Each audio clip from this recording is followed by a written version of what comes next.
Yo, what's going on, guys? Mush back at it with another video, and we are back to once again look at some great Steam spring sale deals. And this video is not gonna be for the faint of heart. This video is not gonna be for those of you that wanna save money, for those of you that wanna, be smart with your money. Nah, because we're looking at games that are, well, they're over $10, but under $20, So, yeah, I didn't mean to hype it up too much, but yes, these games are a little bit more on the pricier side, but still, they're great games at pretty good prices. Do remember that at this price threshold, if you're going to be buying any games within this category, I would say have the idea that you're going to play them in the relatively near future, because when you get into the $11 games, $15 games, $20 games, you're talking about games that still have room to go even lower in price. So if you buy any of these, you wait 6 months, a year before playing them, they might be cheaper. And you'll just look like a sucker for buying them. Which, speaking of suckers, I've probably done that so many times I've lost count. But nonetheless, I want you guys to not be suckers. So with that being said, let's get right into it. And let's kick things off with Judgment, which is 70% off for $11.99. This quite possibly is the best game to get into the Ryuga Gotoku Studio titles. Of course, these are the guys that do the Yakuza games and so on and so forth. Judgment is its own story that is really well done. Still has that great action beat-em-up style of gameplay, and that's pretty well done. And the story in Judgment is one of my favorites out of an RPG game. It probably goes, I think most people, I don't know, I don't want to speak for everyone, but Yakuza Like a Dragon, Yakuza 0, and Judgment. Those are the three for me that I think are absolutely tremendous. Judgment is really good as well, and it's a great game if you've never played any of the other games. A new main character, great story, visuals are solid, English voice acting, that's really well done as well. And I know some people think it's blasphemy to play these games with English voice acting, but some people don't want to read subtitles, and I totally get that. I'm kind of at that point as well, and I just beat Pirate Yakuza entirely with the English dub, and I thought the English dub was great. So with that being said, Judgment for this price point, great deal there. And next up, we got Hogwarts Legacy, $14.99 for Hogwarts Legacy. A phenomenal deal for Hogwarts Legacy. A great game, and I don't even care about Harry Potter. Like, I get it, that the wizarding world and all this stuff, that's great for you guys that are into it, but I just played this as an open world action RPG, and man, I thought it did so many things right. First of all, for me, the open world RPGs that I enjoy are a little bit more contained. They don't have endless content that it's gonna be 100 hours long. No, Hogwarts Legacy, you get in, it has a good amount of content, but you can be done with it and you can move on with your life. Great. Wasn't crazy about the narrative. I'm not big into Harry Potter and the wizarding world, so maybe for you guys that are super into it, you'll enjoy it more, but thought the gameplay was really good, and again, I thought it was a digestible open world action RPG for $14.99. Excellent deal. Strongly recommend that for sure. Dragon Ball Z Kakarot, $14.99 on this. You can get the deluxe edition for $19.54. The legendary edition with Season Pass 1 and 2 is $29.99. Bear in mind that this game is going to get even more DLC with the Daima DLC. Honestly, if you've yet to pick up Dragon Ball Z Kakarot at this point, I would probably say your best bet is to wait 3 years and wait for the Super Ultra Mega Edition with everything baked into it, and wait for that to go on sale for $20, and you'd be making out like a bandit at that point. But that's probably 3 years from now, and who wants to wait that long? DBZ Kakarot is a great game, a great retelling of the Dragon Ball Z story. There's some things that are cut out that are a little bit jarring, like for some reason, Super Trunks, juiced up Trunks versus Cell is just completely cut out of this game. I don't know why. I feel like that was a pretty important fight within the context of Dragon Ball Z, but no, yeah, you just don't, that's just completely cut out. But I guess maybe they didn't want to put Trunks hulking up for 2 hours in the video game, but whatever. Kakarot's still a great game, $14.99, great combat, and pretty solid overall. A good retelling of DBZ again, outside of the few cutout elements to it, but a solid game for sure. Kenna Bridge of Spirits, 65% off for $13.99. Solid game, solid action adventure title. Can be a little challenging, but at the same time has a great visual style, and it isn't super lengthy. This is a game that you can get in and complete fairly quickly, 10 hours and you're kind of done with it, but sometimes we need something exactly like that, and for $13.99, I think Kenna Bridge of Spirits is a great deal. Couple of Final Fantasy games here. Final Fantasy 15 is 60% off for $13.99. This is a game that I was incredibly disappointed by because my expectations out of Final Fantasy 15 were at the level of what most people had thought like Cyberpunk 2077 was going to be. I thought FF15 was going to be like the second coming of JRPGs, and it absolutely was not that. Was it a good game? Yeah, you know what? There's a good game here for sure. It's just not fleshed out, but the Windows Edition does give you most of the DLC. You're just missing Episode Arden, which you can get like super cheap. Actually, Episode Arden is probably on sale right now. Yeah, it's $1.99, so literally for $2 more, you'll get all the content, and that'll be $16 still under the $20 price threshold. But you do get the episode Prompto, Ignis, and Gladius all included in there, the Royal Edition extension, and there's a great soundtrack here, enjoyable gameplay, very much on the easy side, and the story, while there are high moments in the story, it just comes across incredibly disjointed, which is unfortunate because there's certainly something really good here that just wasn't fleshed out. But nonetheless, $13.99, I still think that's a pretty good buy. Then we have Final Fantasy XII, the Zodiac Age, $19.99 on this. I love Final Fantasy XII. I loved it when a lot of other people weren't crazy about it back in October of 2006, and I remember playing this on my PS2 and having a great time with it, and then, you know, you eventually figured out that, you know, a lot of people weren't crazy about the gameplay shift. It played more like what an MMO played like, but I thought it worked well. I liked the little board aspect to it as well, and thought the quickenings were cool, and the story I thought was pretty good. Even though, like, Vaughn is one of the least compelling main characters out of a Final Fantasy game, you've got characters like Ash in there and Balthier that, like, carry really hard, and yeah, really enjoyed this game. $19.99 is kind of pricey for what is a PS2 game, but the Zodiac Age obviously was upgraded and updated, so it is what it is. I would still heavily recommend that, and a lot of content for your dollar for sure. Sonic Frontiers, 70% off for $17.99. Man, Sonic is at a very high point right now. I think Sonic Movie 3, somebody told me this, so my apologies if this isn't correct, but Sonic Movie 3, I was told, just got added to Paramount Plus, so if you want to go watch that, you can watch that now. But yeah, Sonic Frontiers is awesome. Again, Sonic is just firing on almost all cylinders. Like, we had Sonic Superstars and that was kind of mid, but Sonic Frontiers was awesome, and you just had Sonic X Shadow Generation, which was fantastic. Sonic Frontiers, a great game, really set the foundation for what Sonic could evolve into for a new generation of gaming, and I think if they do a sequel and develop upon the gameplay, it could be an absolute home run. There's still a great game here.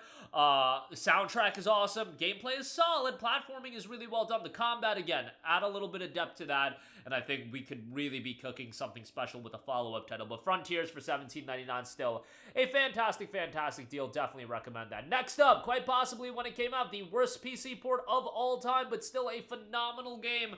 Star Wars Jedi Survivor is $17.49. I beat this game. When it came out, I actually got sent a pre-release copy from EA, and it was just an abomination of a PC version. I'm kind of surprised that EA was comfortable enough to send out pre-release copies of this game with the state that it was in. I'm not kidding you. When this game came out, or, you know, I was playing it pre-release, but around that time, I legitimately, with an RTX 3080, was dipping into 15 frames per second. That is not hyperbole. That was happening. Ultimately, it has gotten better, but is it a fully polished, refined PC experience? From my experience, still no. It has been a couple of months since I last booted it up, but Jedi Survivor is still a tremendous game. Obviously, play Jedi Fallen Order first, but Jedi Survivor is so good, and in my opinion, a significantly better game than Fallen Order. You've got bigger levels, you've got the map fixed, you've got great combat, a good story that I think the second half of this story is so well done, and I'm so looking forward to where they go with the third game. And, you know, it's going to be sad to see Cal's story wrapped up, but man, has Respawn done a killer job with Star Wars Jedi, and hopefully we'll get Jedi 3. You know, maybe 2028, it'll probably be a PlayStation 6, next Xbox, and PC title, but what can you do? Dead Space Remake is 75% off for $14.99. A solid remake of Dead Space. I wasn't, like, crazy about Dead Space like I was with Resident Evil 4, and we'll get to that, and I bring those two up because they came out pretty close to one another. Dead Space Remake was still solid, and Dead Space is a great game. Atmosphere is great, and from a story standpoint, it's pretty well done, and for $15, I think this is a great pickup. Definitely would recommend that. Next up, we got Red Dead Redemption 2, 75% off for $14.99. Look, I've played a lot of games in my damn near 25 years of gaming at this point. Red Dead Redemption 2 is legitimately, without a doubt, in my top 3. It's hard to break down, like, how I would order my top 3, but Red Dead Redemption 2 absolutely is in the top 3.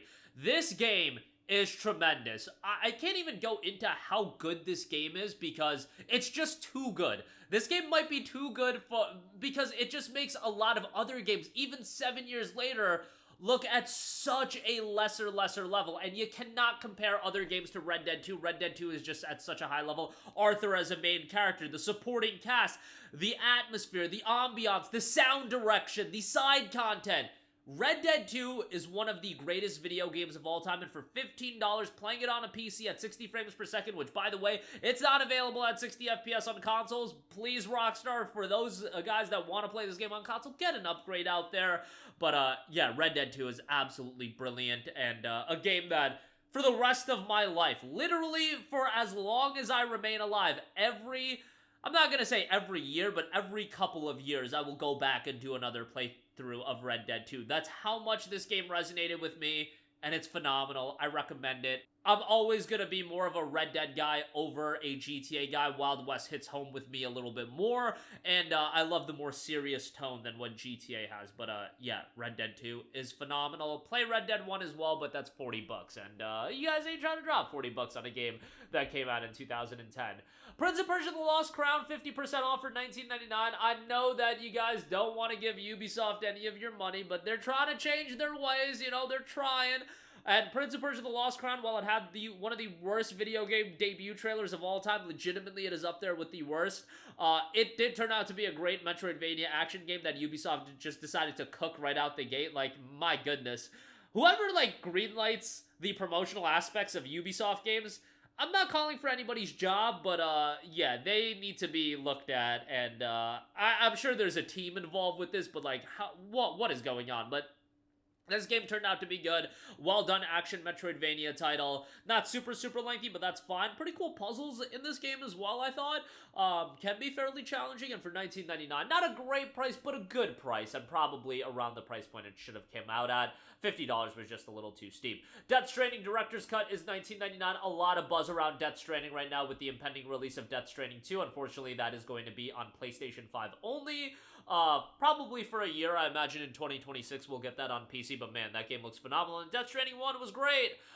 Definitely a little bit of a different gameplay style, but man, from an aesthetic standpoint, atmosphere, visuals, it's phenomenal, and the gameplay is super unique, and what I've always said about Death Stranding, going back to the initial release in 2019, is that this is the kind of game that really pushes gaming as a medium forward because it tries so many different things, and it's so unique and compelling in its own way, and like Kojima, it's a Hideo Kojima title, like that should be expected, but man, he did a killer job with this game, and I'm super excited for Death Stranding 2 on the beach, and can't wait for that, and also, like, Norman Reedus is my guy. I'm a huge Walking Dead fan, or was a huge Walking Dead fan, and just like everybody else, Daryl was my favorite character, so obviously, the game is going to click with me on that front as well. But, yeah, great pickup there. Uncharted Legacy of Thieves Collection, $19.99 on this. I could go on a lengthy rant about how it's nonsensical that the Uncharted trilogy is not available on PC. I'm sure at some point Sony is just going to be like, oh, hey, the Uncharted trilogy is coming out on PC, and it's literally going to have, like, no fanfare, and they're going to be like, oh, it's out next week, guys. That's what they do. You know that's what Sony's going to do, and, yo, that'll be great, but they really should have gotten that out first before this. I get it, those games can be viewed a little dated, but Uncharted 4 literally is a direct sequel to Uncharted 3, and it has callbacks and everything like that, it's just unfortunate, but Uncharted 4 is awesome. It's kind of unfortunate how Uncharted has been dropped as a PlayStation IP. Like, what are we doing? This franchise was pivotal to PlayStation really turning it around in the PS3 era. Like, I remember growing up and having a PS3 and Xbox 360 was just so much more popular, but PlayStation just got all of these killer exclusives and first party was crushing it. What was the IP that helped turn things around? It was Uncharted. The perception of PlayStation as a first party behemoth, a lot of that got established because of Uncharted. Yeah, Last of Us had something to do with that in 2013, but you're talking 3 Uncharted games in the span of 4 years, and all 3 games were great, and then into Uncharted 4, which turned out to be a great game as well, albeit, you know, a couple of weird story decisions, don't get me wrong, but, yeah, the games are great. You get Lost Legacy in here as well. Uncharted 4 is really solid, a little bit lengthier than the other Uncharted games on top of that, but a good game all around. Live Alive is down at $19.99. not the best JRPG in the world, but very unique in how it does its story with all of these different characters all intertwining by the end. Fairly unique in that regard. Different styles to each campaign, each story that you go through with each of the individual characters in different eras. It's a cool game. $19.99, a solid pickup with a great HD 2D look. And then Resident Evil 4, the remake. It's $19.99. Leon is a badass. This game is awesome. It's one of the best games of all time, remade, and guess what? It's one of the best games of all time again. Yeah, it's fantastic, and Leon most likely going to be the main character in Resident Evil 9. I am so excited about that, but yeah, if you want to see how much of a badass he is, go play RE4. He's fantastic, and this game is great, so no-brainer there. You might want to pick up the Gold Edition so you get the Separate Ways DLC as well, but that's going to do it for me. Again, a lot of great deals available right now. Links to all of these in the description box below, but that'll do it for me. Let me know all of your thoughts in the comment section down below, and I will catch you guys in the next one. Peace out. Hey, what's going on, guys? Mush here again. Hope you enjoyed the video. As you guys might know, YouTube's notification system is sometimes a little bit wonky, even if you're subscribed to the channel. Maybe you're not abundantly aware that I uploaded a video. To remedy that situation, make sure you hit the bell notification button. This way, whenever I upload a new video, and I try to upload as consistently as possible, you will be notified directly of the upload, and you can watch it as soon as it goes live. I would really appreciate if you guys hit that button so you can stay up to date with all of the content I'm posting. But as always, guys, thanks for watching, and I'll catch you guys in the next one. Peace out.